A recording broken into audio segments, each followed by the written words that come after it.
Ladies and gentlemen, this is your captain speaking. Welcome to the Miracle Flight Deck, a Miracle Flights podcast. Welcome back to the Miracle Flight Deck. This is a Miracle Flights podcast, and we want to welcome a very special guest. For the first time ever, I am actually getting the chance to interview one of our Miracle Flyers who has been with us for several years. I'm Fidel Moreno Mesa, the Director of Impact here at Miracle Flights, and I want to welcome James. He is one of our Miracle Flyers. James, I know you know your story better than I do. How long have you been with Miracle Flights? When was your first flight? Yeah, so my first Miracle Flights was in 2022, and it was actually, I'm getting a little ahead of the story, but my first Miracle Flights was to Salt Lake City Primary Children's Hospital for them to remove 25% of my brain in a frontal lobectomy brain surgery. So tell us a little bit about yourself. For those that don't necessarily know, that's a pretty long medical diagnosis. Yeah. When did you find out? How did we get to that point? Yeah, so up to that point and everything, when I was 7 years old, I was diagnosed with grade 4 glioblastoma multiforme brain cancer, so GBM brain cancer. It was a egg-sized tumor on my little 7-year-old brain, and I had 2 surgeries to completely remove that, followed by chemotherapy for 2.5 to 3 years, 33 sessions of radiation, the whole thing, and then followed that post diagnosis, post prognosis, everything. After I was completely cured, I had seizures. So going through the seizures, I did medication. We tried everything to get rid of them and everything, and then we found out that I could do a surgery to remove my amygdala, hippocampus, and right frontal lobe, temporal lobe, and so we flew out using Miracle Flights up to Salt Lake City Primary Children's, where they quite literally removed 25% of my brain.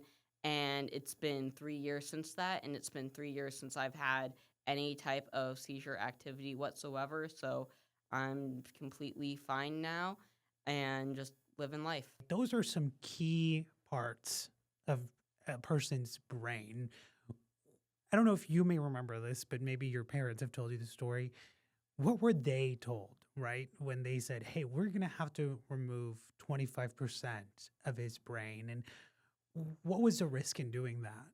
So the risk in removing 25% of your brain is, they said, because it's mostly the right side of my brain, my left side of my body could have gone paralyzed. I could have gone paralyzed, or I could lose my memory, because your hippocampus controls your memories and your and all that type of stuff. But I had a dream one day. I have many dreams. I know a lot about what I want from my life and everything. And I had a dream, and I woke up and I said to my parents, we have to do the surgery. So we did it. And 2 weeks later, my dad actually took me and my sister to Disneyland, and I'm perfect now.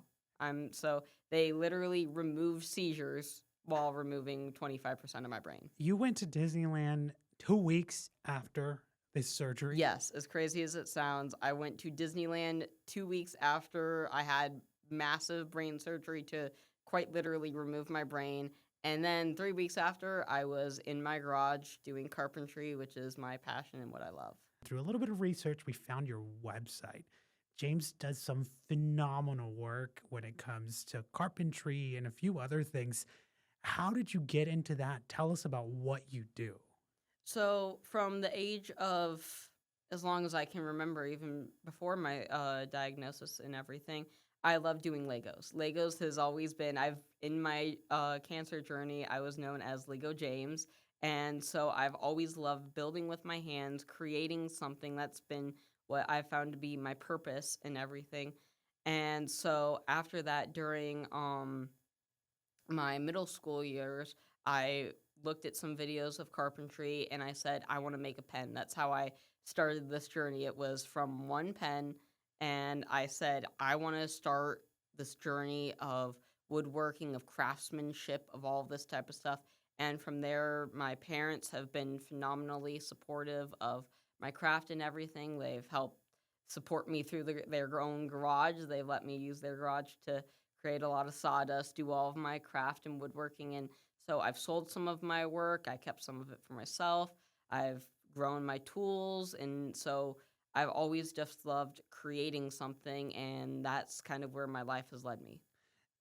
You're graduating in what, 3 weeks, I Yeah. think is what you said. What is next for you? Do you want to pursue woodworking or carpentry, or do you plan on going to school? What's next for you? So, as much as my passion is carpentry, what I really want to do after I graduate high school and what I want to pursue as a lifetime career up until whenever is I want to write books and I want to speak and I want to kind of share my story and my knowledge of the world, I guess, as I'm doing right now.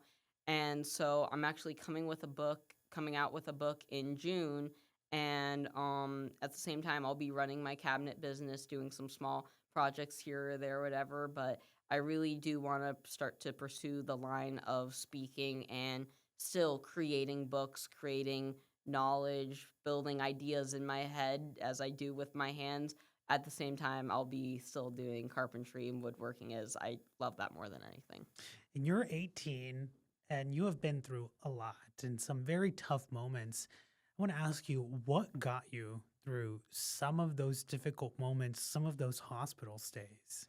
The two things that got me through my entire journey is A, more than anything, my support system. Your support system is one of the most important things. It's what holds a building up. The foundation is what holds a building up, and I believe that is my family. It's my mom, my sister, my dad's, and just my whole community around me as well. It's my ability to create gives me a light to look towards. A I always have the ability to see the bright side of things, and I think that's what comes with being a builder, being a creator.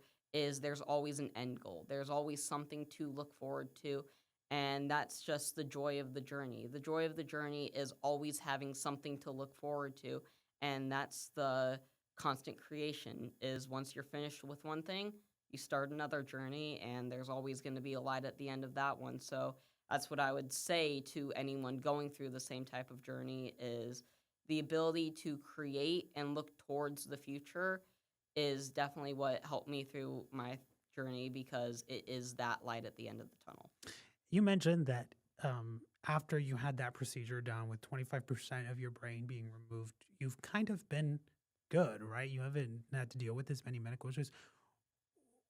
Where are you in your medical journey? Or is there anything that you are still waiting for? What does your prognosis look like? So as far as my medical journey goes, it's very unique to say the least. The 1% of 1%, as my mother says. And so after my previous, not my most previous surgery, but one of them, the one to remove my brain, um, I've been perfectly fine. And most recently, in the past 6 months, is when we've really been grateful for Miracle Flights and what they've been able to give to us because I started having some facial spasms, some hemifacial spasms, is the doctoral world word of it. But I started having these spasms. We had a few MRIs taken just to make sure I'm fine and everything. And little did we know that I had a 6 centimeter cyst in my left maxillary sinus. And so we've gone to Salt Lake probably about 8 times in the last 6 months, which is really where Miracle Flights has come into play. And we've really been so lucky to use them because, as I've kind of always said, Miracle Flights is not just about the financial part of it, which has helped us so much throughout this past 6 months and all of the journeys to state to try and get all this medical stuff figured out. But it's also all of the planning, all of the figuring out, all of the finding the flights and stuff, because the logistics take as much of a toll as the financial part of traveling does. And so that's where Miracle Flights really does stand out to me. But back to the question, overall, yeah, I've had 2 surgeries in the past 3 months, I believe. One for the biopsy for my sinuses, and then I had my wisdom teeth removed as well as my cysts in my face removed. You brought up the wisdom teeth, and I just have to insert this. You said you went to Disneyland 2 weeks after your surgery, your brain surgery. I didn't even get out of my bed for 2 weeks after I got my wisdom teeth removed. So that says a lot about who you are and the purpose. And reading your story, it talks actually a lot about purpose. What does living with a purpose mean to you? Living with a purpose means to me that there's a destination in which you are going towards. In a sense, I believe your meaning is the vehicle that drives you to your purpose. And for me, my meaning is creation. I live to create, I live to build, and that drives me to my fundamental purpose of life, of helping others, of giving back to everyone else. And so I think overall, your purpose is just being able to live for something greater than yourself. And you have a sister, right? How Yes. has she been part of your support system throughout this journey of yours? Love my sister more than anything. Shout out Juju. I love you so much. But my sister has been one of the greatest parts of my journey and stuff. She's helped me when I was sick and everything. She would be my nurse when I was at home and everything. And she's been one of the most constant parts of my life, I would say, because my parents are separated, and just between the journey of cancer and all of the post cancerous things and everything, it's very chaotic. And at that, going back to the point of your foundation and the support systems in your community, having something constant in your life will always be of use to you, and it'll always help you get through the hard times, because when everything is in chaos, when everything's going wrong, in a sense, having a person, having people around you that are able to guide you and help you and simply be by your side is one of the most helpful things you can do. And that's exactly what my sister did for me. Is she was there, she held my hand, and she just got me through it. Having someone there is more of a help than anything. Your journey started when you were very young, and it looks like you remember a lot of that journey. You just turned 18, so you're no longer a child. But I want to ask you, what message or what words of advice do you have to any child out there, or even adult that may be going through a similar medical journey to yours? The advice I would give to anyone going through the same journey, whether you're an adult or whether you're a kid, just like I was, is that there will always be something greater. There's always going to be something more to look forward to, as I was saying before. And so being able to live in the moment and look towards the future is going to be one of your biggest advantages, because when you look towards the past, when you're stuck in the past, you're stuck. And so being able to live in the moment, being able to go towards something greater than yourself, build something, for me, that's how I do it. That's going to be one of the best things you can do for yourself, to whether it's taking your mind off of it or whether it's doing something you just love. And as my final point, that'd be what I would have to give to everyone listening to this, is being able to love life, being able to just enjoy it, in a sense, is going to be the purpose of it all at the end of the day, whether it's your personal meaning and purpose or whether it's the purpose of what all of this is about. I believe being able to love your life truly is going to be what gets you through the hard times. And final question, you're graduating. I've said that several times. How excited are you about finishing this chapter of high school? I am so excited to finish this chapter of high school. As much as I've enjoyed this, I've gone to this Skills USA competition a couple times and won gold twice. I've really made the most of my high school experience, I would say. I've loved it. I loved every second of it. But I have a lot that I do look forward to in writing, speaking, creating more. And the world is your oyster to anyone listening. And I'm very excited to pursue that and go off into the world and see where life takes me. Well, James, thanks for coming for part 2 of this podcast. Anything else you would like to add about your personal journey? Just another shout out to my parents who've always supported me through everything, because they've let me use their garage for all of my endeavors and stuff, let me make a mess of that so I can learn and grow. And Juju, I love you.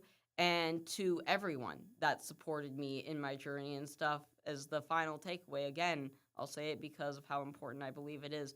Your support system, the people around you, who you surround yourself with, is who you are as a person. It's definitely a reflection of who you are. And if you love life, if other people love life around you, I believe that's the greatest thing you can do to live a wealthy and happy life, is to just love it all. We know you have many choices when listening to a podcast, and we thank you for choosing the Miracle Flight Deck.